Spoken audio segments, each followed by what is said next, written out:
Hello and welcome back to a new edition of the A New Leviathan podcast. And on today's podcast, we're going to be discussing some very recent developments in politics that have seemingly taken the American political world by storm. And that is the Democrats getting one good development for the right wing. And that is, of course, their final admission that President Joe Biden was unfit to serve for another 4 years. However, in that same time, they have replaced him with an even worse candidate. That is not a good development for our country. That is Kamala Harris, his current vice president, who they seek to replace Biden with on the presidential ticket. Biden still will serve as president till the end of his term, at least they claim for now. Biden's dropout came after a pretty embarrassing debate in which was universally agreed that Trump won. All of the polls show that most people who watched the debate agreed that Biden was definitely not the winner. He could barely talk the whole time and said things such as, "We finally beat Medicare," whatever that means. But through this, we have seen the development of Kamala Harris's place on the Democratic ticket. And it's still unknown who she'll choose for vice president, and she's technically not even their full nominee because they haven't even had their convention yet. It is expected, though, that she'll be put into that place. I believe that the only reason Democrats really chose Kamala Harris is not because she's a good candidate or because anybody likes her, but because that she is, of course, Biden's current vice president. Had they chosen any other candidate from any other place of the country or any other role, it would seem like they are not only rejecting Biden, but his entire administration. They need to nominate a candidate who's connected to the Biden administration to try to defend the previous 4 years, instead of choosing someone like Gavin Newsom or another candidate who is completely unrelated to the administration, which will then cause, of course, everyone to say, well, simply, the last time the Democrats chose a president and a vice president, neither of whom they want to return for another 4 years. So because of this, they are awkwardly forced into using Kamala Harris as their presidential candidate. But Kamala Harris, I believe, shares a different kind of danger than Joe Biden. While Biden did hold some views that I would definitely consider to be very bad and very disgraceful, his main issue was, of course, that of his cognition and his general incompetence in ignoring the problems in America and trying to sweep them under the rug with this vision of the same moderate Joe Biden that we knew in the 1990s and 80s, back when he was a senator and used to actually be pretty conservative. In fact, when he first started out his senatorial career, he made quite a few friendships with Southern Dixiecrats, as they were called back then. Nowadays, however, Joe Biden's 4 years showed us a complete disaster show of incompetence.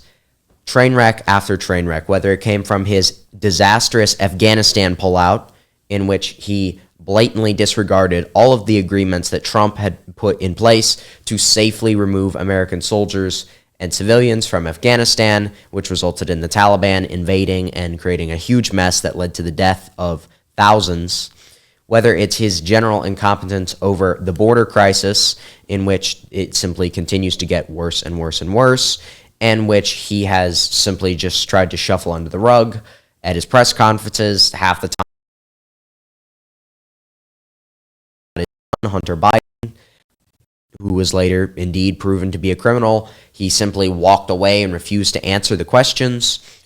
And of course, with the border, every single time he's asked to propose a solution to the border, he ends up proposing something like the quote-unquote bipartisan border bill that he proposed a while back, that would try to claim that it was strengthening the border by perhaps increasing one provision to increase border safety while adding 8 new provisions to provide more amnesty to illegal immigrants, more room for asylum seekers, and other types of which provided more removals on restrictions of the border than it did increasings of restrictions of the border, including room for more asylum seekers to be accepted into the United States and provisions to begin enacting amnesty for illegal immigrants in the United States. Whether it's his false attempt to seem like he's doing something about the border, or this Afghanistan crisis, or perhaps his terrible handling of the economy over these previous 4 years, including his attempt to always blame the high inflation and the high gas prices on other people, whether it was his constant boogeyman of corporate greed, even though the Federal Reserve Bank of San Francisco just released a report the other day in which they stated that corporate greed, or corporations just randomly deciding to increase the prices on oil for no reason, was not a factor in the inflation of 2022. Or whether it's a disaster that I believe not enough people are talking about, and quite a few people actually forgot, was Joe Biden's incredibly slow response to the literal train wreck that occurred in Palestine, Ohio, which released chemicals into many communities in these rural areas, and which his Department of Transportation had an incredibly slow response to and was constantly criticized for. That's a literal train wreck that I don't think enough people talk about. Whether it's disasters at home, with poisoning the population, with the poisoning of the population of Palestine, Ohio, whether it's the Palestine abroad, where he gave shaky support to Israel and was constantly threatening to cut off Netanyahu's aid because Israel defended itself too well, it was clear that Joe Biden's problem was definitely an attempt to seem moderate and reasonable when his policies that were likely being pushed by Kamala Harris and other far-left actors were nothing but. But Kamala Harris is perhaps even worse. She does not attempt to moderate or try to cover up her tracks, and a lot of what she does cannot be blamed to incompetence. That is not an error in thinking, but an error in will itself. Kamala Harris is, in my opinion, if she will be nominated, would be the most far-left candidate the Democratic Party has nominated ever.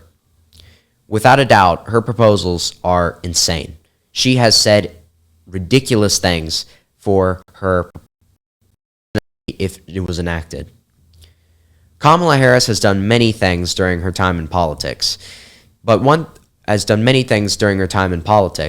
but the era of her career that seems to have the least accomplishments is ironically the part that is supposed to be propelling her to the presidency. That is, of course, her vice presidency. Kamala Harris, if you look at her record, has done basically nothing as vice president. Really, think about it. Name a single accomplishment that Kamala Harris has run during her vice presidency. Plenty of former vice presidents made many accomplishments. Mike Pence was nominated by Donald Trump to lead the nation's coronavirus task force, something that he did for the entirety of 2020. Kamala Harris, however, has very few accomplishments as vice president, if you could even call them that. One notable thing that has come out recently is the Democrats' attempt to play off their claim that Kamala Harris was the border czar. That is, someone who's specifically tasked with controlling and securing the border. Kamala Harris, they claim, never exactly had the title of border czar, but then again, most people who are labeled that don't actually have the title literally written somewhere, czar of the border. But she was tasked back in 2021 so that she would actually do something in office by Joe Biden with running something that they called the Root Causes of Migration Project. This project, which really was a project in liberal thinking, tried to blame the mass immigration at the border not on liberalizing policies that allow more immigrants to come into the United States, like Remain in Mexico, or like the removal of Remain in Mexico, or policies like the removal of Title 42 that slow down deportation of illegal immigrants. She blamed mass migration to the United States on the root causes, that is, things back in Mexico, she claims, such as job opportunity loss in their home countries. Kamala Harris has actually never been to the United States border. Not ever once. Unlike Joe Biden, who actually did make one or two skimpy visits down to the border, even though he did not do anything about it, as his policies now are the same as they were 3 years ago and are in fact even more liberal, Kamala Harris flew into a comfortable office to speak with the Mexican president and meet with a few other leaders of Central American countries to discuss some things, during which she came up with a genius idea. That is, of course, her infamous "Do Not Come" clip, in which she says, if you are a migrant thinking of entering the United States, and I'm paraphrasing here, but it's essentially the essence of what she says, we are overloaded, do not come. If you are thinking of coming to the United States as an immigrant, do not come. Which was something she legitimately thought would do anything. To go to illegal migrants and say, don't do that. Don't immigrate to America. As if that would actually do or accomplish anything, instead of perhaps giving the Border Patrol more funding, or perhaps doing what Governor Abbott has done in Texas and constructing barriers to actually physically stop migrants from entering the state. But no, instead she came up with do not come, and her main solution to the border crisis was not to defend American citizens by securing and building things at the border. No, it was to care more about the citizens of foreign countries than to Americans. What I mean by that is that her project wasted about $9 billion on donating it to the governments of Mexico and Central America.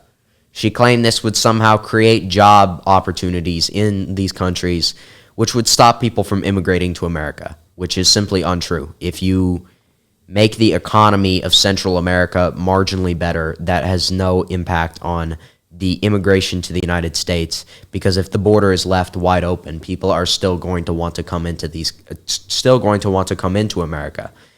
Really, those countries have, there's really no way around saying it, a very low quality of life and other situations, high crime rates and things that, of course, do make life there very difficult and explain why some people might want to move to America. But a few $1 billion wasted from American taxpayers' money to donate to foreign governments is not going to solve those problems. And indeed, we can see that the root causes of migration project did absolutely nothing, as the amount of immigrants entering the United States is triple what it was when the root causes migration project started. Even if it had theoretically done something with regards to making jobs in Mexico, oddly enough, the project just abruptly stopped in early 2022. Kamala Harris has not visited any of the countries for her project since January 2022. Additionally, not just her visit schedule, but funding shows that almost no funding is now going to this root causes project. Seemingly Kamala Harris's own admittance that it either did nothing or was not important, as the Biden administration no longer talks about it. So in the end, Kamala Harris was responsible for promoting the wasting of $9 billion of likely mostly taxpayer funds to be donated to foreign governments in Central America under the thought that that would somehow decrease immigration to the United States, even though it did absolutely nothing and was seemingly canceled by Kamala, as she admitted that it was basically a failure. Not only that, the Root Causes Migration Project also donated a large amount of money to bizarre causes that really had little to do with reducing the amount of immigrants entering the United States and Mexico, and other things related to social or cultural issues.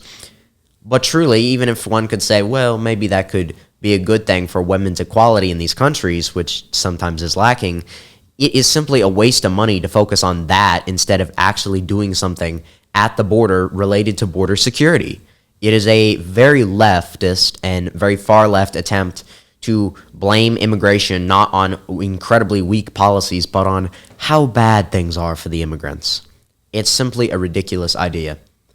So not only did her brief stint as a border czar for the first year just completely flop, perhaps that's why she say Kamala is not the border czar, because she isn't anymore. She gave up on her weird little root causes project. Besides her bizarre views on what is causing immigration and how to solve it, which clearly have been shown to do absolutely nothing, Kamala's other views on various political issues also irk many and can be shown to be an indicator of very far-left views.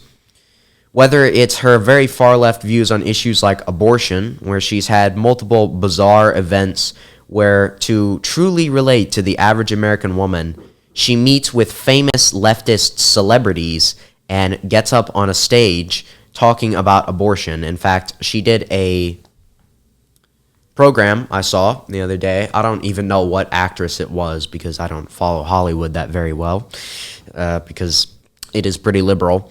Kamala Harris got up on this stage with this other woman, some actress, some liberal actress, and they started talking about how this lady had gotten so many abortions in the past, and they were even celebrating this. And Kamala Harris was talking about how important it was to a second Biden administration. At that time, she would have said a second Biden administration. Now, obviously, that's not going to happen. It's going to be the Harris administration.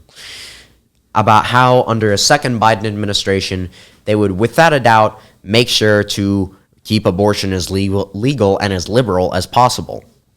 Kamala Harris simply embodies everything there is to dislike about the modern American left.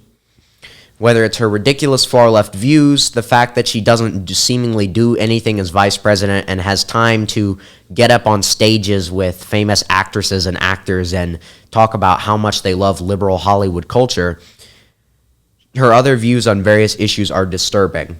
Whether it's her previous statement that an illegal immigrant, or as she would call it, an undocumented immigrant, which is their little politically correct term to make sure that they don't offend anyone potentially in the illegal immigrant voter base whom they want voting for them, is not a criminal, which is a pretty ridiculous statement. It's pretty blatantly easy to see. If someone illegally hops over the border of the United States, they are violating many federal laws that say that you have to actually, go through some order and go through some type of legality to ensure that you're even supposed to be in the United States, that it's even safe for you to be in the United States, which is similar to something that Nancy Pelosi once said, where she says, just because someone is an illegal immigrant doesn't mean they've broken any of our laws, which is even more blatantly stupid. So in the past, Kamala has had these ridiculous views on immigration, abortion, and her views on economics are just as bad as her views on social and cultural issues. If elected, she has proposed an increase of the corporate tax rate from 25% to 35%. Of course, the liberals and the far left in general love the idea of raising and increasing taxes to pay for their various government welfare programs and sort of this Robin Hood scheme. I believe if this is enacted, it would without a doubt harm the American economy a lot. You cannot just increase by a pretty big margin, 10%, the amount of money that is taken away from corporations who work hard every single year to make that money in the first place. You cannot just take all of that away and expect the people who really hold the American economy up, this corporations who generate most of the money of our GDP, who spend the most, who create jobs when they open new factories and expand their companies and hire people and pay people and increase people's wages. You cannot do that and expect that that will positively impact the American economy through the welfare schemes. As I've said before, I simply believe that welfare does not work because the people who are on it, even if they get this money, the reason a lot of them are unwealthy in the first place is because they do not know how to manage money effectively. Of course, the left doesn't want to teach people how to manage money effectively because they believe that if you took out student loans and it's been too hard to repay them, that they should just be forgiven, as I talked about in one of my previous podcasts, that they should not be responsible for paying back what they owe. Of course, they would never understand the fact that just giving out these money to people that is taken from other people through taxation is not a good idea. And I believe it will, without a doubt, negatively impact the economy for all Americans if we cause the people in this country who have the most money to suddenly see a lot of their money decrease. You have to consider these businesses, as Ronald Reagan previously did in the 1980s, as Donald Trump did when he decreased taxes and we saw a positive economy benefit from it. There are many other examples from other countries. Singapore is one in particular that has gotten a lot of attention. Argentina under Javier Milei. All of these countries have enacted laissez-faire economics, and they have seen incredible growth because when you allow the wealthiest corporations to have a more comfortable amount of money, they are able to have more money to spend on expanding their company. That increases the GDP. They spend more next year to increase their profits after that. You have to spend money to make money. It increases job growth because these companies expand, particularly if you decrease taxes on not just the largest corporations, but on small businesses. When everybody in America automatically has more money because their income tax is lower, or whatever tax they are paying is lower, that's going to increase job growth because they're going to expand companies and build new factories and things like that inside the United States that will positively benefit the amount of jobs that exist in this country. It's how you really increase wage growth. One thing that few people talk about is that during Donald Trump's presidency in particular, if you look at the statistics, the average wage, the average monthly income of the American citizen during Donald Trump's presidency increased by quite a lot, particularly in 2019, and it had a huge increase. That is because when all businesses, regardless of size, whether it's the wealthy 1% they always want to blame or whether it's small businesses, when they have more money, they are able to increase people's wages because they have more money available that they can spend on paying workers more. It's simple. That's how you increase wages. That's how you increase job growth. That's how you increase domestic investment and encourage companies to encourage people to invest in America, is by making a more free economy with less money taken away from people. That's how you make everyone in the United States a little bit richer, is by allowing them to actually keep more of their income and allowing even businesses to keep more of what they labor. Kamala Harris does not believe in that. She believes in increasing the corporate tax rate and increasing their taxes as well. Donald Trump's partially 2025 anyways. What is really ridiculous through all of this is Kamala Harris's... But what is really ridiculous through all of this is the fact that despite all of these far-left viewpoints, despite all of these bizarre claims, despite the fact that Kamala Harris really is not much more competent than Biden when it comes to speaking, if you ever listen to a speech by her, she has all of these bizarre, weird phrases. Like, I remember there's one clip where she says the phrase, the passage of time, probably 20 times in 30 seconds. She says, when we are elected to the presidency under Joe Biden, we have to be very careful of the passage of time. She says that probably 20 times in 30 seconds. The passage of time, Kamala Harris. It is a real clip. Not only that, her ludicrous claims like an illegal immigrant is not a criminal. She'd say undocumented, so it wouldn't sound as ridiculous.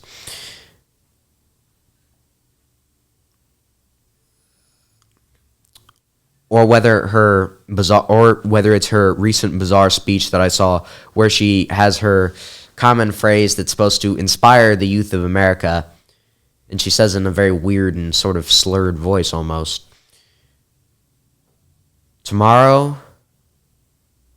today is tomorrow's yesterday, and yesterday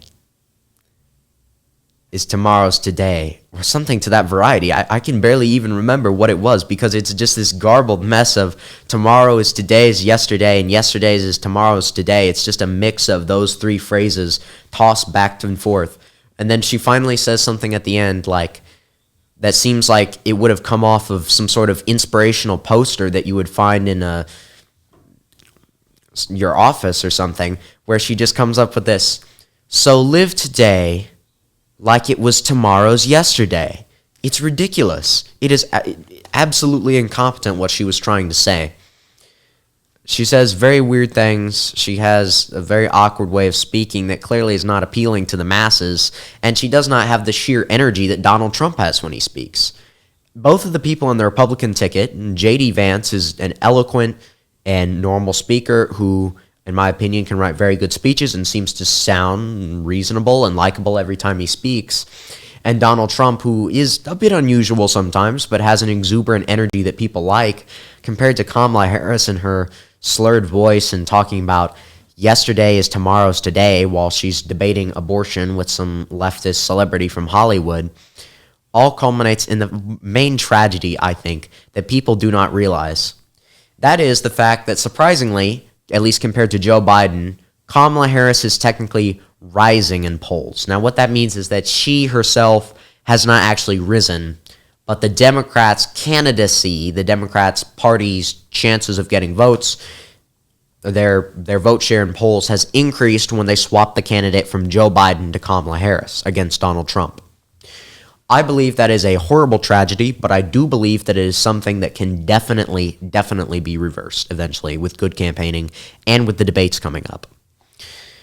The problem with this is that people seemingly think that Kamala is a better choice than Joe Biden because she's not as blatantly incompetent as Joe Biden. She's not as blatantly, observably seen to be not mentally fit for office. She has said unusual things in past and made bizarre policy choices in the past, but she has never literally said things like calling Kamala Harris, and something Joe Biden said, calling Kamala Harris Vice President Trump, or calling Volodymyr Zelensky from Ukraine President Putin. She's not blatantly said things like, we finally beat Medicare, or America is a nation that can be defined in a single word, followed by stuttering. In that, people think that Kamala Harris has some sort of energy, that she's a more fresh, new candidate that will really fight for a better future for, I imagine the people that are mostly voting for her want a more liberal future than Joe Biden, who is clearly pretty unpopular and clearly has not done a good job as president. However, I believe that Kamala Harris is even worse than Joe Biden. While, yes, Joe Biden is much less mentally competent to be in office, Kamala Harris is almost worse because while Joe Biden was blundering and so incompetent that he often would not get respect and could not get the policies he wanted, Kamala Harris's ability to be competent while still pushing far-left views is the most disturbing thing about her that makes her a horrific candidate and a horrific choice for the future of America. That makes her a horrific choice for the future of America. We cannot have this woman with incredibly far-left views who wants to turn the economy into a socialized mess, the likes of which we have never seen before, who wants to take no action or either ridiculous actions like giving $9 billion to foreign governments as part of her border solution, a woman who does not believe in the value of unborn children's lives, and a woman who will continue to push the far-left agenda on all sorts of ridiculous things, whether it's Democrats' political and gay propaganda literally being allowed in schools, whether it's things regarding the Democrats not believing in election security and believing that people can just vote without having to prove anything about whether they're actually a citizen or not, whether it's her blatant view that the police is really not that important, as she's previously once time claimed, the view that she one time said the view that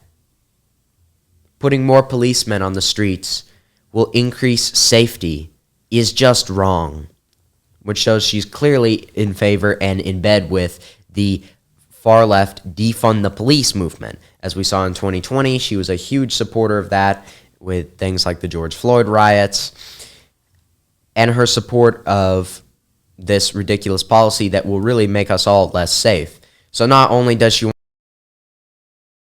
and push for more far-left policies like Biden has already done that send massive amounts of migrants into the country, she doesn't even want people to be safe away from the border, as she will think by opposing increasing the amount of policemen out on the streets so that first responders have more personnel to not be understaffed and to respond to emergencies quickly and on the ready. This is a ridiculous issue, and this is the problem with Kamala Harris's viewpoints and the fact that people believe she is a good candidate and she should be rising in the polls. Kamala Harris should most definitely not be rising in the polls. Yes, she's not literally probably having dementia of some type. Yes, her son, because she doesn't have any children, is not literally a convicted felon who was convicted of owning a firearm while being a drug user, and this is from the same party that claims to believe in good gun control. But she has some of the most radical far-left viewpoints that are not tinged by Biden, who had more of a history of moderation, even if at one point he was almost a racist Southern Democrat. Kamala Harris's viewpoints are so radical and so far-left and would be so disastrous for this country as well as her general incompetence with regards to government, her general lack of experience, with the fact that she was chosen to be the vice president of the United States only 3 years after she had been elected a senator, and that's only half of her presidential term, only half of her senatorial term. And some might say, well, that seems a bit hypocritical because J.D. Vance has very little experience either, right? He has only been a senator for about 2 years or so. But to that, I say, has Kamala Harris ever served in this nation's military? Definitely not. J.D. Vance has. She doesn't know anything about service. In fact, she thinks that the servicemen of our country, and not necessarily the servicemen, but similar enough to the servicemen, the policemen of this country should get their funding cut because occasionally there was some incident where she thinks they were too harsh on a criminal convicted of drug abuse. This is the ridiculous amount of Kamala Harris.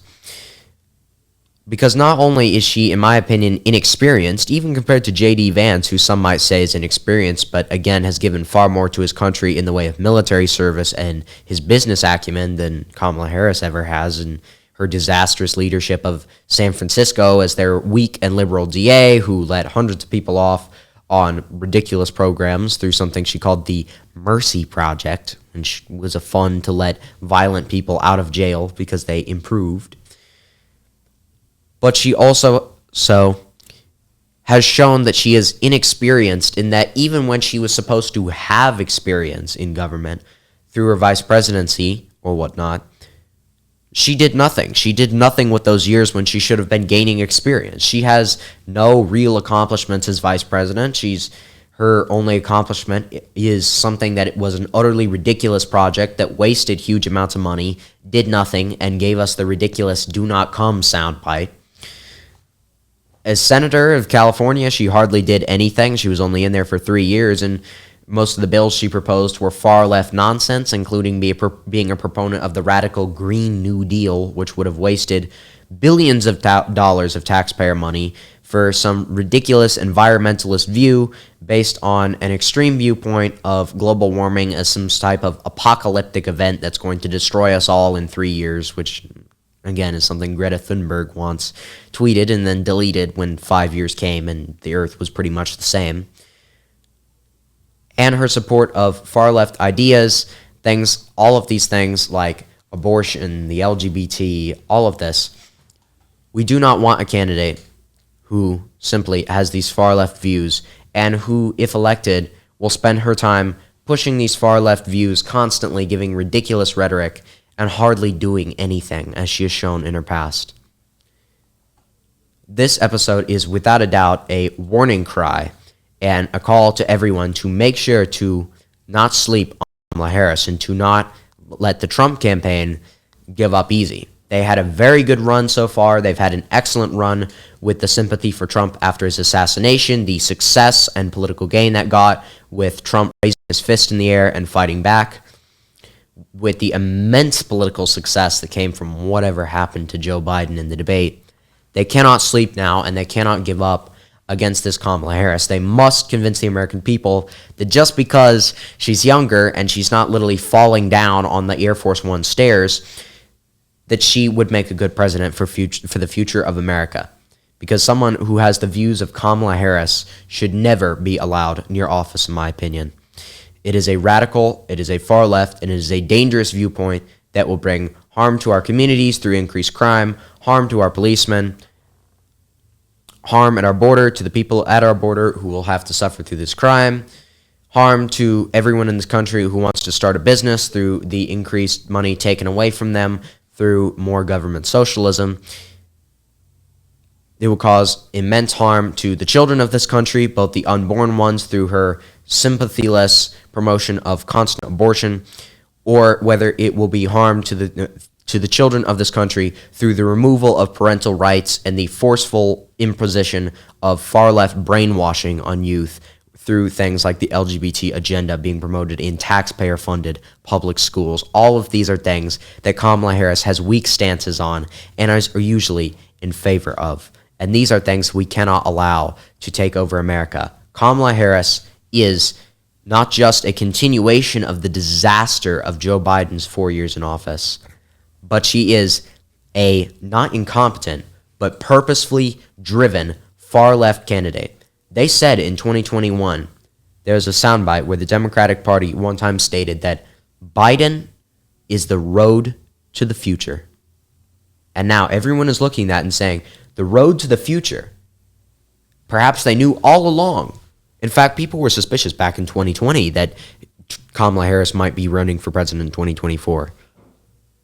Suspicious that the road to the future meant Joe Biden was the moderate, appealing candidate they needed to win in 2020 so they could take a road to the future of a far-left candidate like Kamala Harris.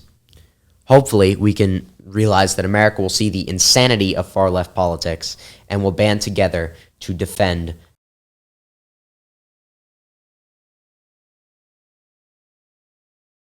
with that, this country a future that follows the model of the Leviathan Society and does not forget the values of personal responsibility, of sacrifice for society's benefit, and of people's own purposeful ability and of people's purposeful duty to select the candidate that is truly best for this country. And if you believe that Kamala Harris is truly best for this country, then I would simply advise you to research far more into her views and truly discover what it is that you are supporting through Kamala Harris's candidacy.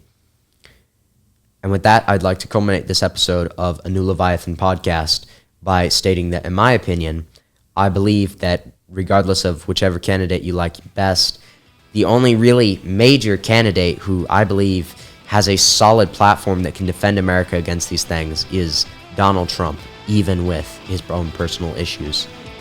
Thank you very much.